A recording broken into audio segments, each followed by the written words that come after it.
आणि आता पाहणार आहोत मुंबई त्याचबरोबर पुणे शहरातील टॉप 9 घडामोडी। मुंबईकरांना पाणीपुरवठा करणाऱ्या धरणांमधील पाणीसाठ्यामध्ये मोठी घट। शहरातील तलावामध्ये सुमारे 20.28% जलसाठा। मुंबईकरांना 15 जुलैपर्यंत पाणी पुरेल इतकाच पाणीसाठा शिल्लक। अरबी समुद्रामध्ये अडकलेल्या मच्छीमार नौकेची तटरक्षक दलाकडून सुखरूप सुटका। तांत्रिक बिघाडामुळे 10 खलाशांसह 5 दिवसांपासून अडकून होती नौका। वाढत्या उकाड्यामुळे प्रवाशांची वातानुकूलित लोकलला मोठी पसंती। प्रवाशांची गर्दी पाहता पश्चिम रेल्वेवर वातानुकूलित लोकल फेऱ्यांमध्ये वाढ।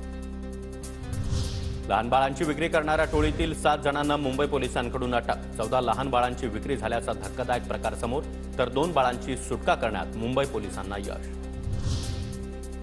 लोकसभा निवडणुकीमुळे मुंबई विद्यापीठाच्या परीक्षा आता लांबणीवर। 6, 7 आणि 13 रोजी होणाऱ्या सर्वच परीक्षा पुढे ढकलल्या।